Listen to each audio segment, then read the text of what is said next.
I'll do that. We are live. Hello, everyone. We are live. Uh, this is I Need Living Conversations, our 93rd session, and we're a little bit late because a lot of internet issues happened here to our Sacred Blue Heron woman, and that's solved. So we're transmitting, but we're also incredibly inspired uh, today and these last days that we've been tapping into a incredible source of energy, an incredible source of inspiration and wisdom, and we're about to reveal things that are pretty much unknown to the world, and yet are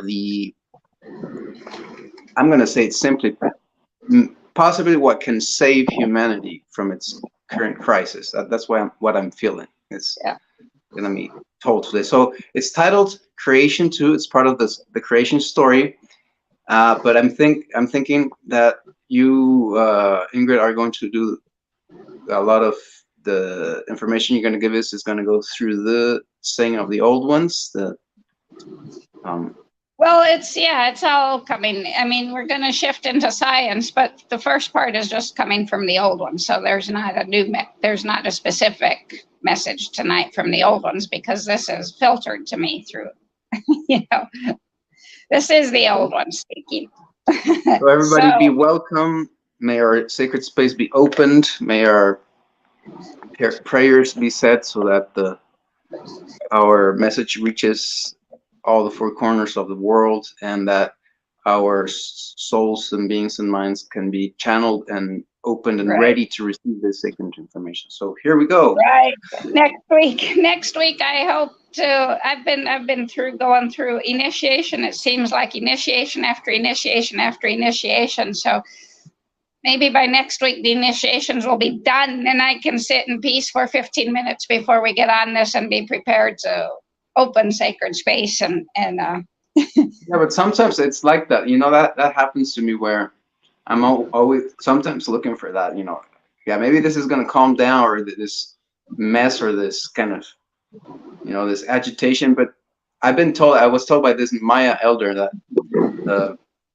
the ceremony is, everything's part of the ceremony. So we're always, the sacred space is open, and even if you don't really open it, it's open. I mean, you're fully immersed already into the learning, into the inspiration, into the sacred living. So it's happening. It's really happening.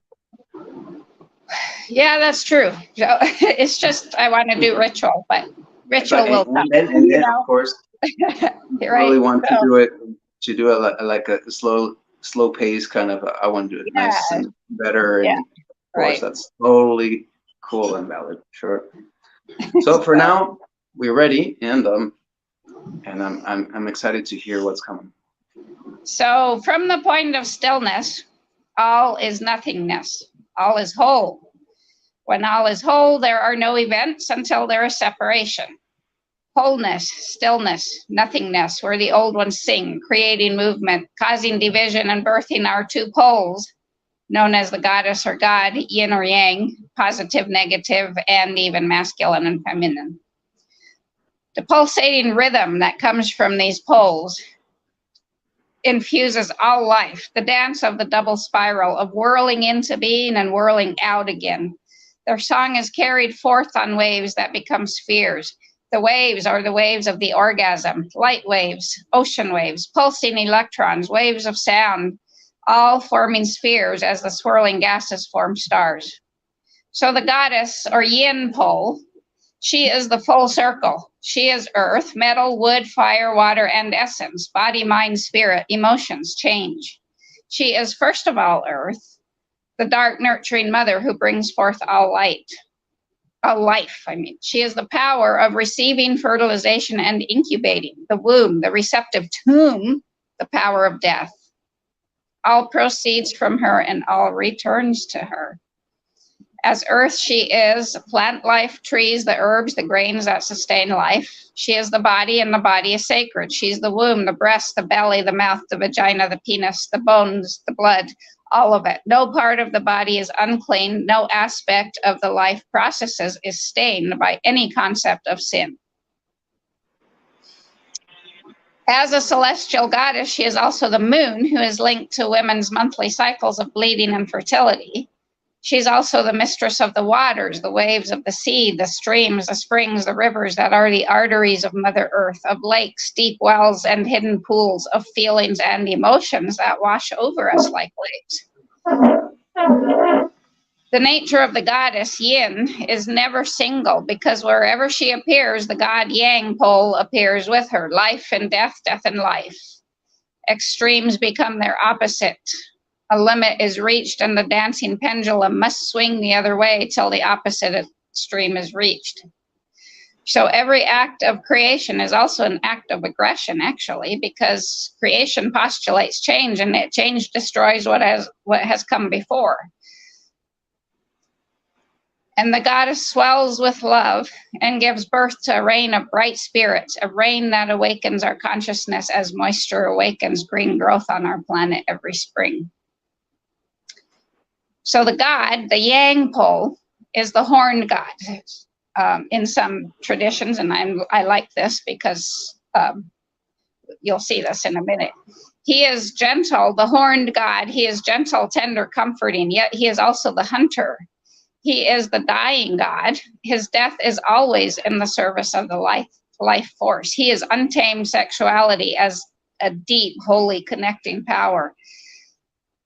This image of the horned god was deliberately perverted by religion, by the church, into the Christian devil. That's why I'm sticking with the image of the horned god. Oh, wow. Okay. Yeah.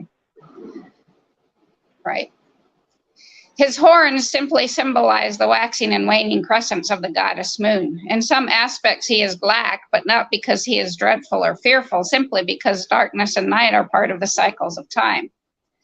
The horned god represents, or Yang, represents powerful, positive male qualities. Man created in the horned god's image is free to be wild without being cruel, free to be angry without being violent, free to be sexual without being coercive, free to be spiritual without being unsexed, and also able to truly love. Wow. The goddess is the encircler, the ground of being. The god is that which is brought forth.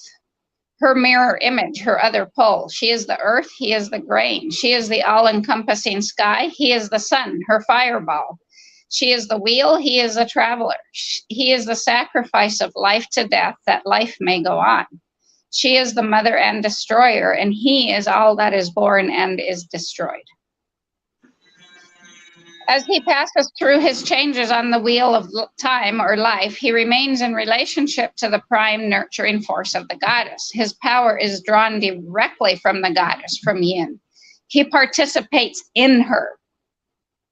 He embodies the power of feeling. His horns represent the truth of undisguised emotion, which seeks to please no master, hence being made into the devil.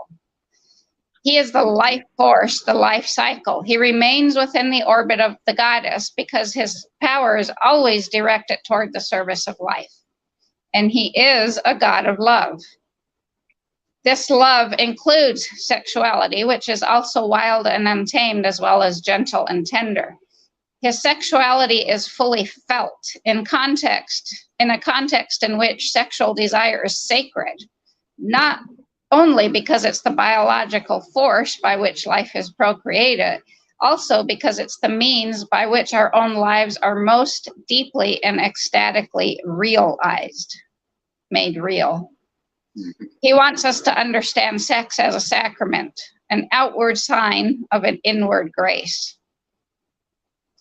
That grace is the deep connection and the recognition of the wholeness of another person, and is also an exchange of energy, of subtle nourishment between people. He is Eros, wild, flaming hot Eros, and he's also Logos, the power of the mind.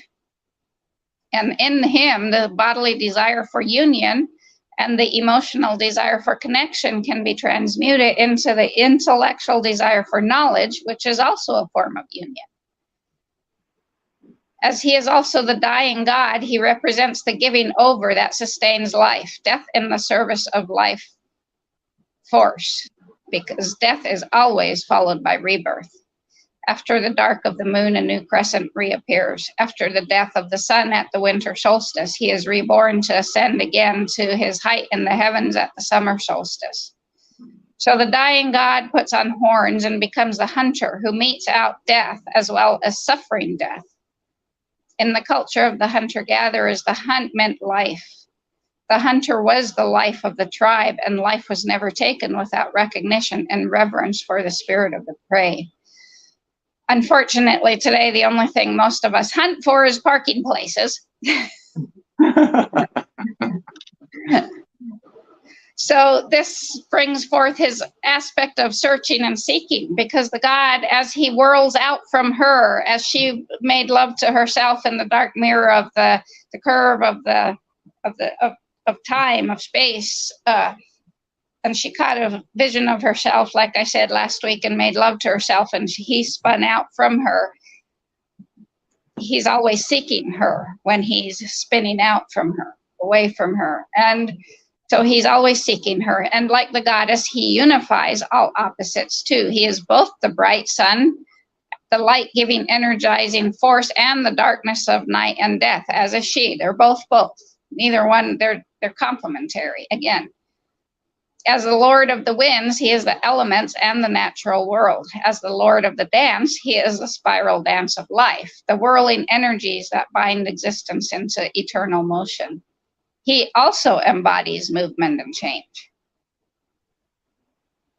The goddess and the god are both within and without us. We can now open new eyes and see that there's nothing new, nothing to be saved from. No struggle of life against the universe, no God outside the world to be feared and obeyed, only the turning spiral that whirls us in and out of existence, whose winking eye is the pulse of being, birth, death, rebirth, whose laughter bubbles and courses through all things, and who is found only through love.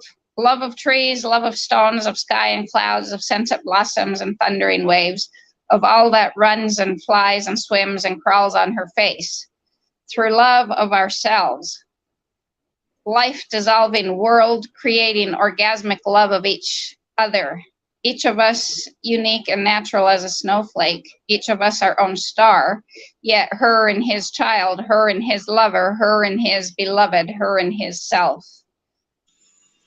We are all swirls of the same energy, yet each swirl is unique in its own form and pattern. So out of the triad of the three goddess gods, we now have the four directions, the four phases of the moon, the four seasons, the four phase points of the solar cycle, which would be starting with the winter solstice. Then we have the vernal equinox, the spring equinox, then there's the summer solstice, then there's the autumnal equinox, and then we're back at the winter solstice. Mm-hmm. So now we're going to totally shift from this mythological, beautiful dance into science. Okay. So, total shift here. Was that the part of the creation story, or was that? Yeah. Explaining yin and yang. Right, because right. we have to go from nothingness to yin and yang.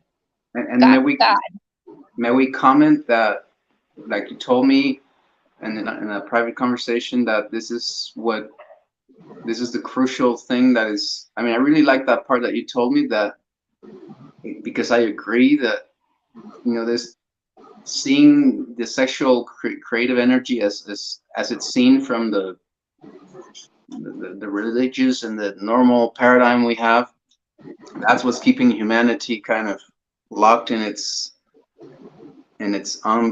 creative neuroses and the neurosis state, and from that derives all the problems we have.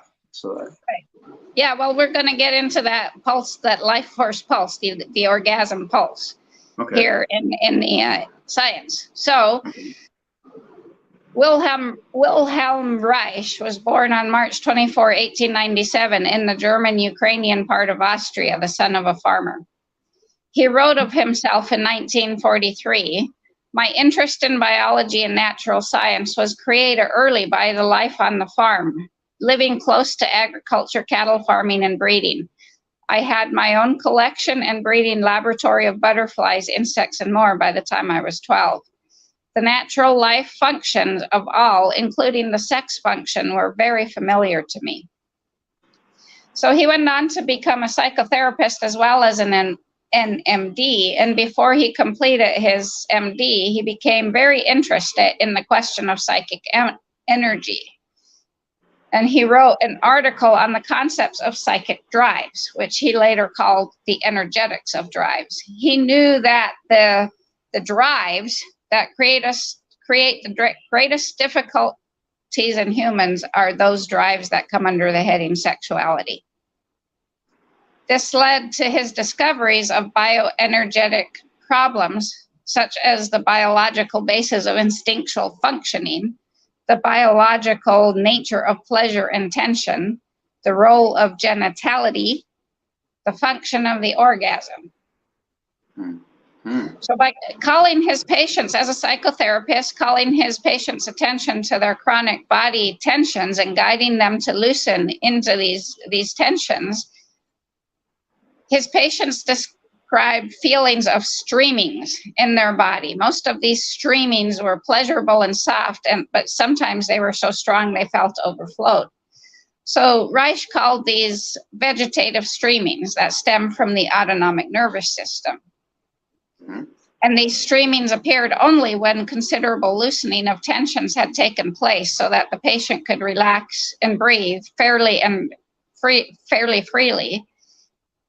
And so then the streamings inaugurated a more general feeling of well-being. So then he started wondering, the inquiry, right? The joy of the inquiry. What are these streamings? Through his inquiry, he discovered that most of his patients had never succeeded in establishing a satisfactory sex life on a genital level. Okay. So his next question then, his next inquiry was, well, what constitutes a satisfactory sex life? Right. So then his answer was based on his own therapeutic experiences and information gathered from those who seemed to have a satisfactory sex life.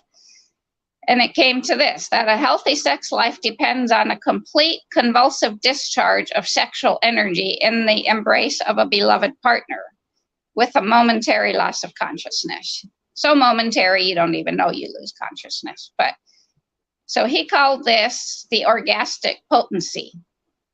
So then the orgasm stood out as the fulfillment of a healthy sex life. Right. So then he inquired into the function of the orgasm. And until this point in time, when he started that, and it's still, the reality is, this is still going on, that the function of sexuality has been regarded almost exclusively as that of maintenance and propagation of the species, and the other aspects of it, the longing, the drive, its promises of pleasure and bliss, are regarded as lures set up by Mother Nature to lure man into bringing up children, and nothing more than that. Right. Or that the natural, the longing, the drive, the promise of pleasure and bliss is nothing but animalistic, right? We're still in that mind frame. Right.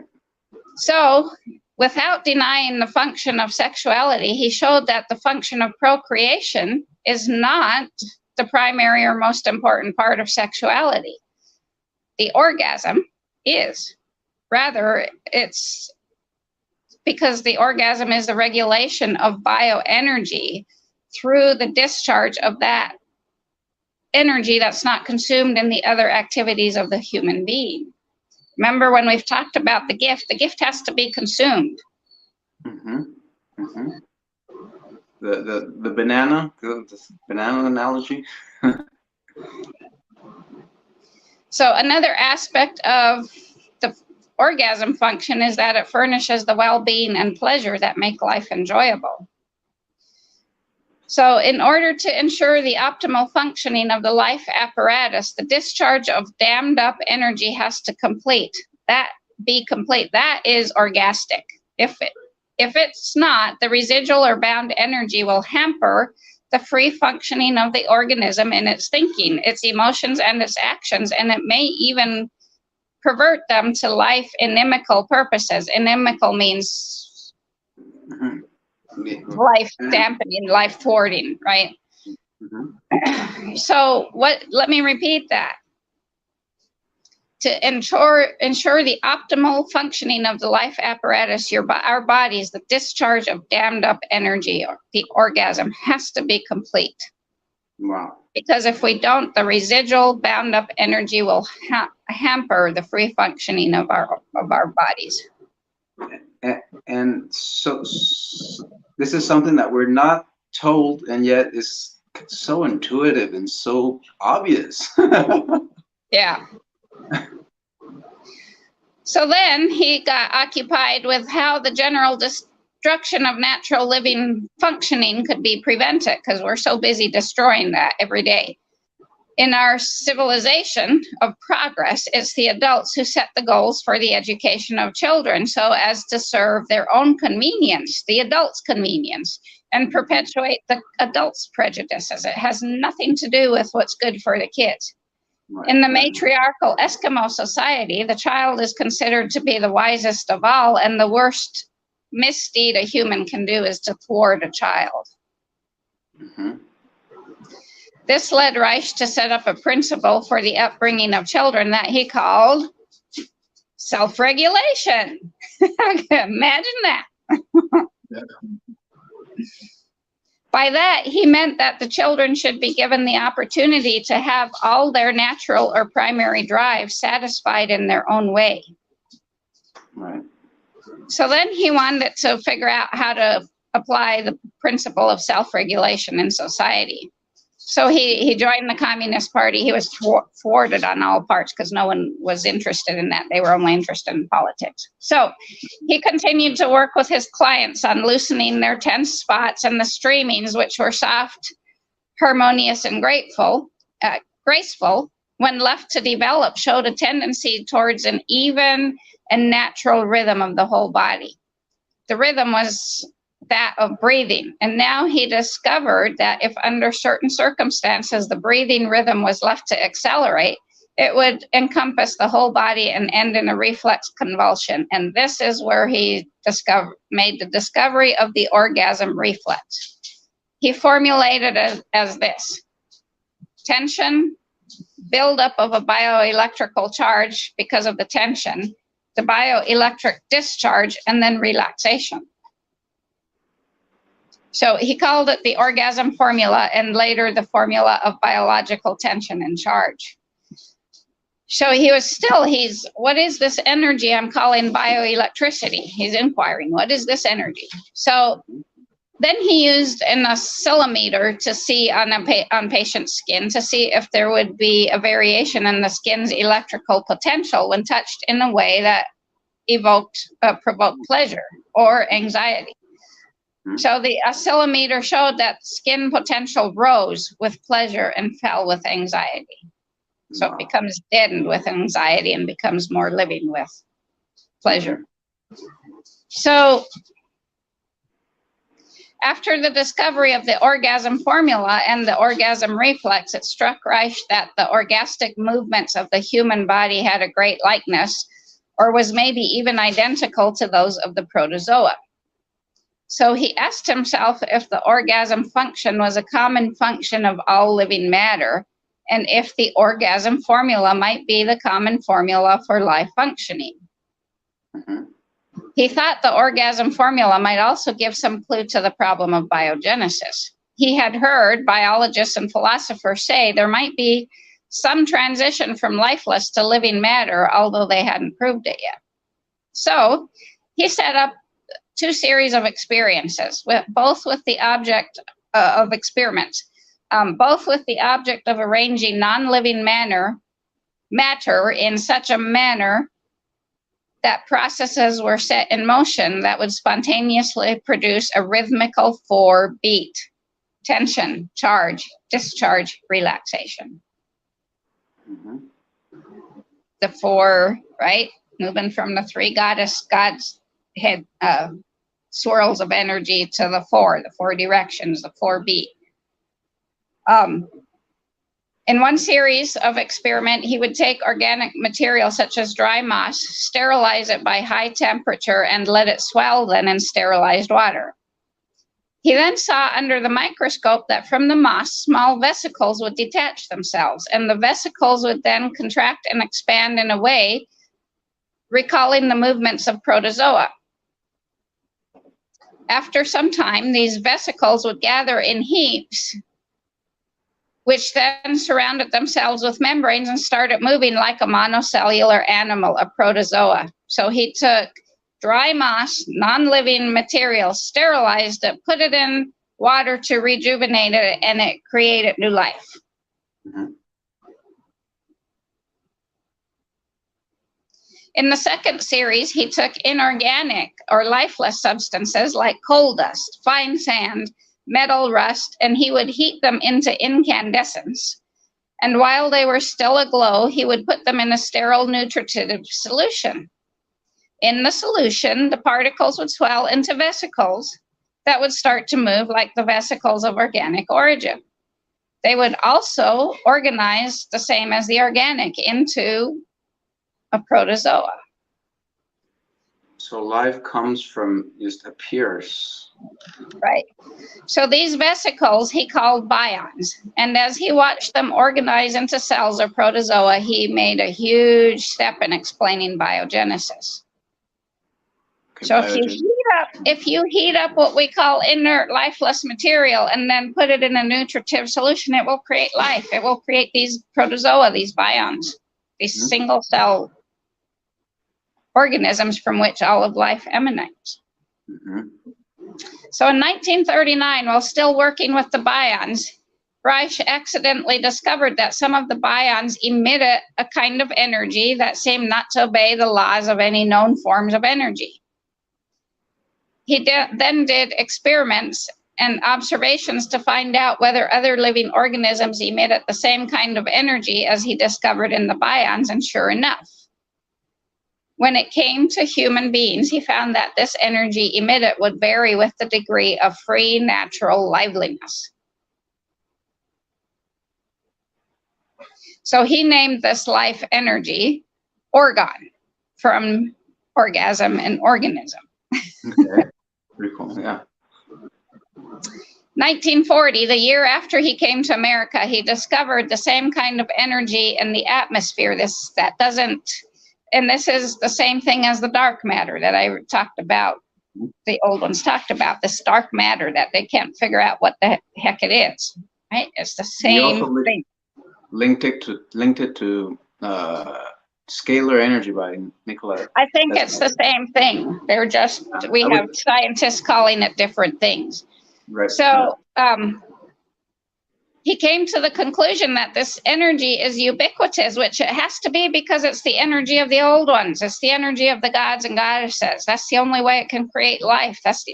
It has to be that dark matter, the energy, the singing, the love, the Aini, the Tao, the way, the water course way, coming from the gods and goddesses, swirling in and out of existence in their ecstatic dance that swirls us in and out. This orgon energy has to be the dark matter this is why I bind things together. I read immensely and I'm marrying them all together because that's what needs to happen. Anyway. Because they go together, yeah. Exactly. So this energy is ubiquitous, and one of its manifestation is what physicists have called cosmic radiation. This energy can be demonstrated visually, thermically, and microscopically. So after his discovery of the bions, he of course continued his biological research and experimentation. And in 1945, he succeeded in reproducing what he called primary biogenesis. He made life develop without the use of any pre-existing organic material. So this experiment consisted in making sterilized bioness water. He would freeze the water into ice and then thaw. The water would then contain thin flakes resembling yellowish snowflakes, and these flakes would develop into live cells and protozoa of various kinds. Mm-hmm. So he formed the hypothesis that phenomena as far apart as the formation of hurricanes and tornadoes and the formation of galaxies might be due to the meeting and confluence of two orgone streams, or three. Oh, wow. I would say three orgone streams that would be superimposed on each other and so create something new. He also observed that the orgone energy might vary in form and function under varying circumstances. The orgone envelope of our Earth, or atmospheric orgone, which could be seen and demonstrate it to be in a constant, though uneven, movement from east to west at a speed considerably greater than that of Earth's rotation, he compared to a streaming energy ocean. This is why I think it's probably the same thing as scalar energy. We just have scientists calling it something different.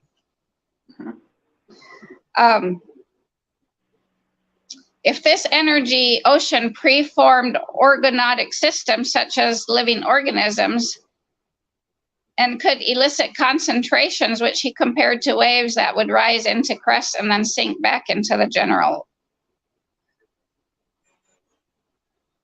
ocean. He found organotic potential, that a highly charged organotic system will absorb energy from a system of lower charge. And now he also found that when the organotic charge has reached a certain level, the organotic system will discharge its energy again until the system is on an energetic level with its surroundings. So organotic systems are also subject to mechanical potential charge going from high to low. So in other words, every organotic system, which we are, is subject to energetic metabolism, charge, discharge, charge, discharge.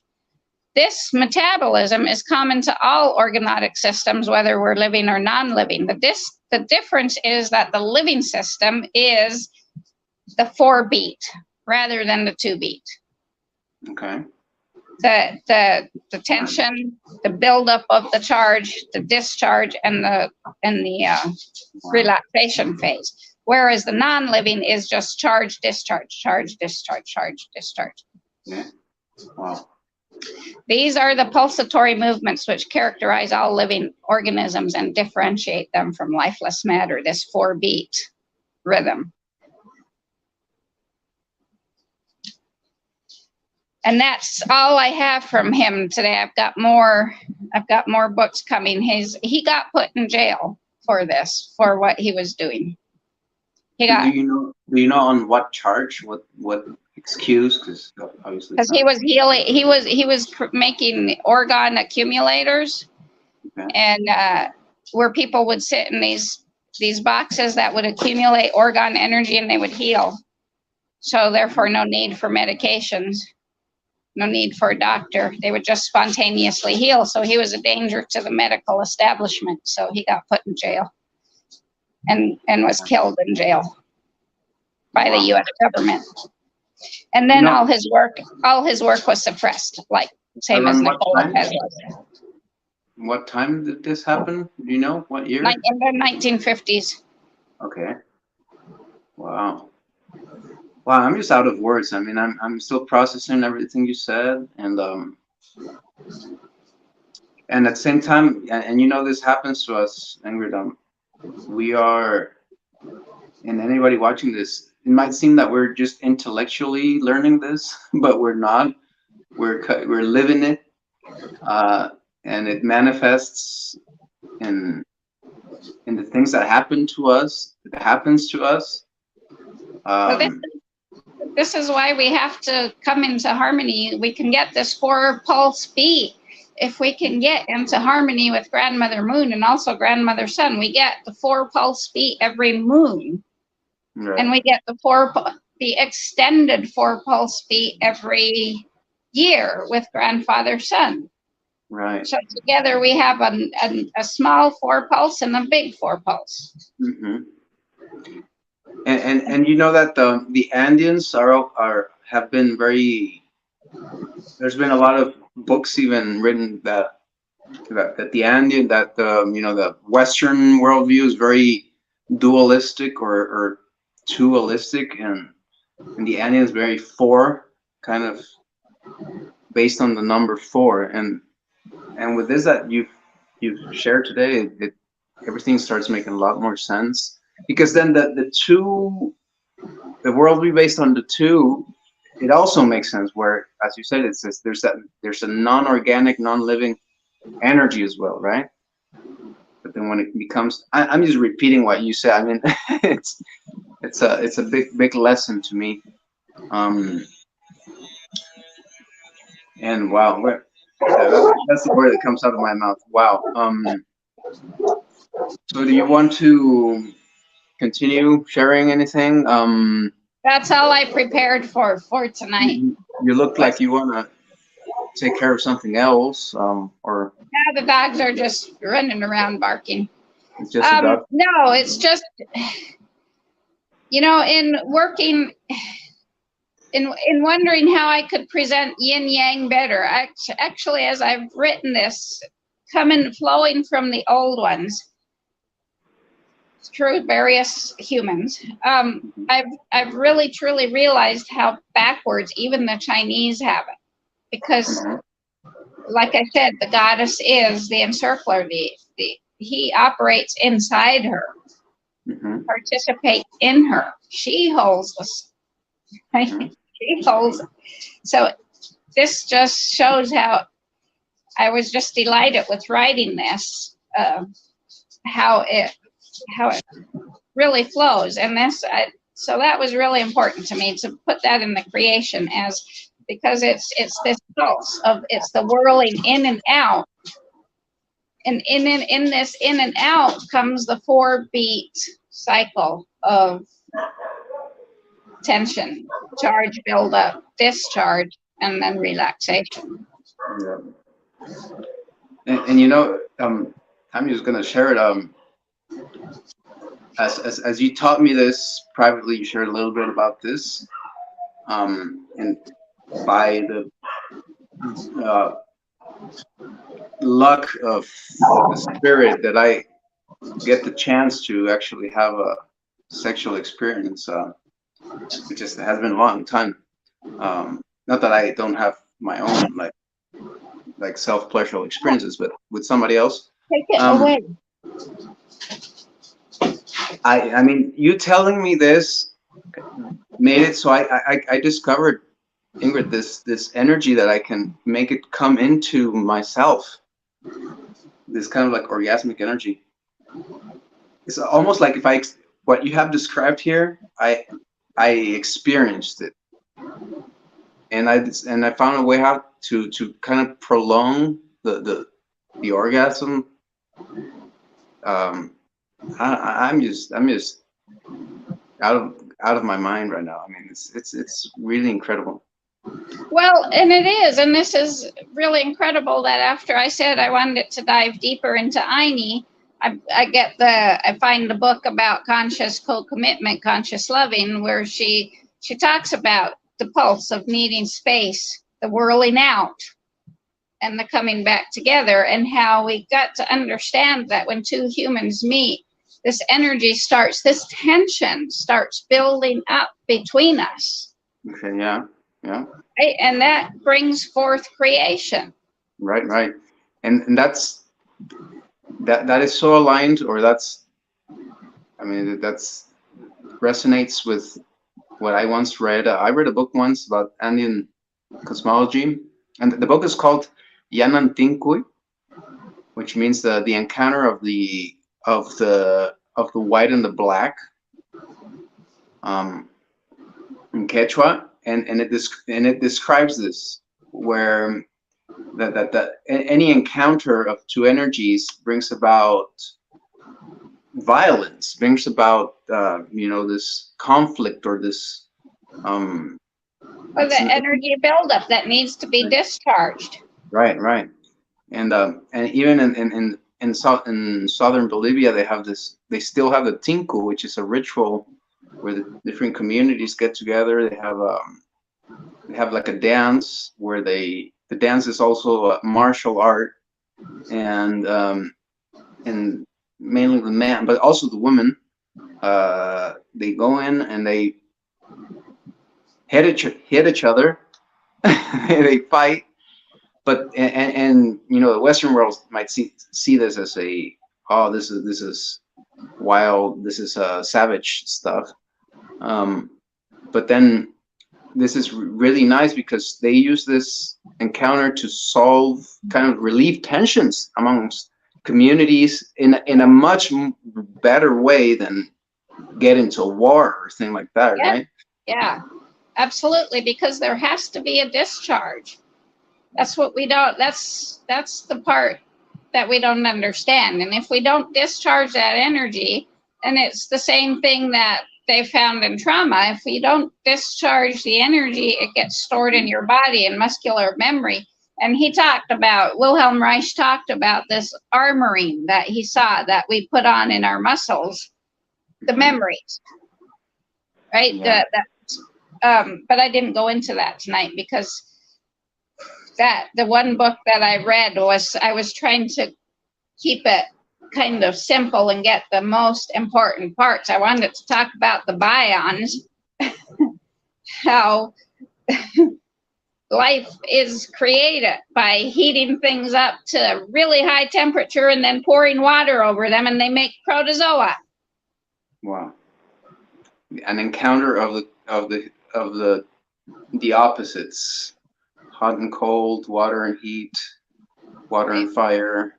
Yeah. There's in the Toltec and Mexica worldview, there's this very important symbol called the Atlachinoli, which means the water in earth movement, and the symbol is water and fire coming together, and they give all kinds of interpretations to that, but it's exactly what you're describing: the life force, the elemental forces that bring about life.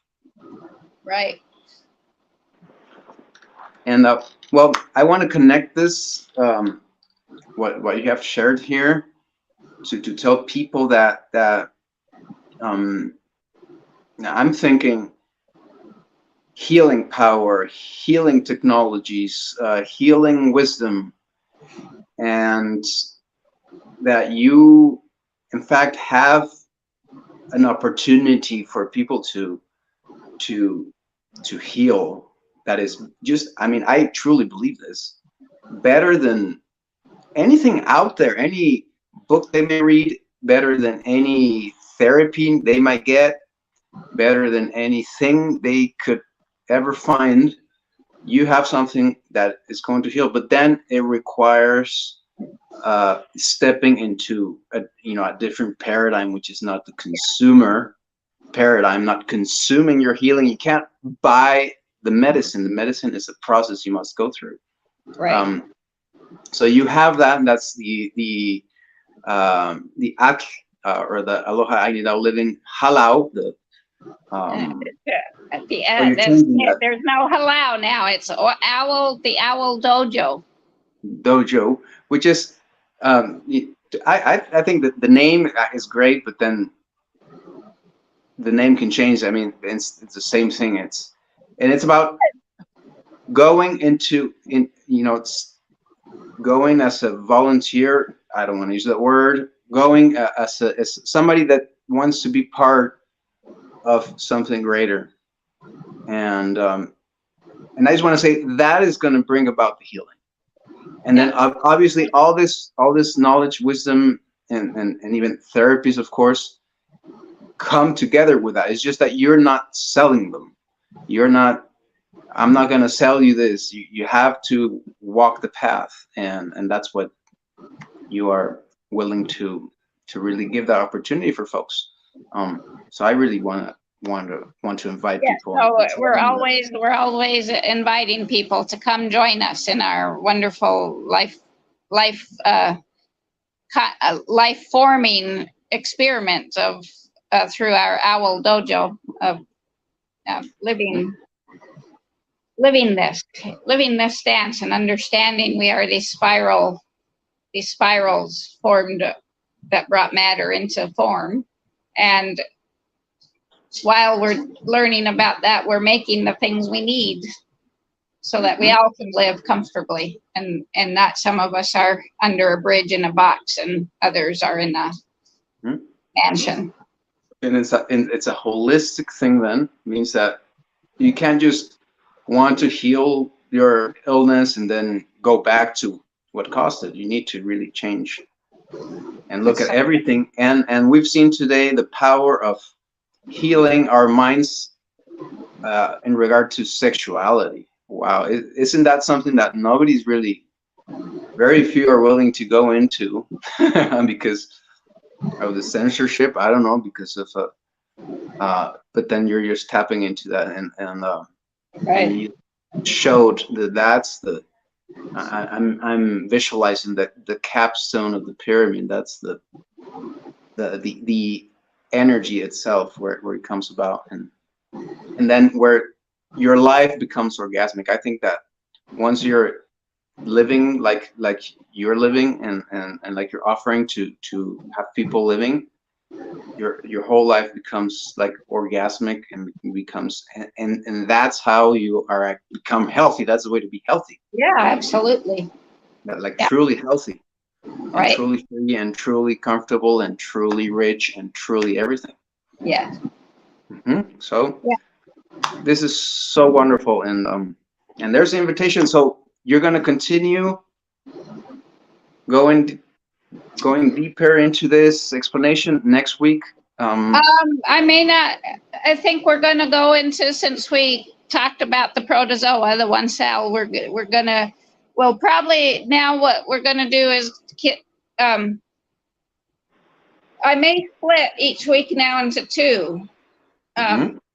To go down the branch of creation from the one cell to the two cell to the multicellular, and at the same time go past the 4 into the 5, into the dance of the elementals that constitute us. Well, but before that, we have to go back to the 3, the three that create our internal selves, that are spirit, and our 3 bodies. So we're probably going to dance between the 2, the creation and the constitution branch, for now. Okay, so I should call it creation and constitution, or Yeah, creation and constitution. Okay. Dancing together. Oh wow, okay, I like that, dancing together. I'll add that. Alrighty, so there's the invitation. Nothing else to add to this except to well, not really close the sacred space for now, and wish everyone an exciting, wonderful rest of their lives. So, and hopefully we'll see you in the Owl Dojo. So Right. I'll cut the live stream.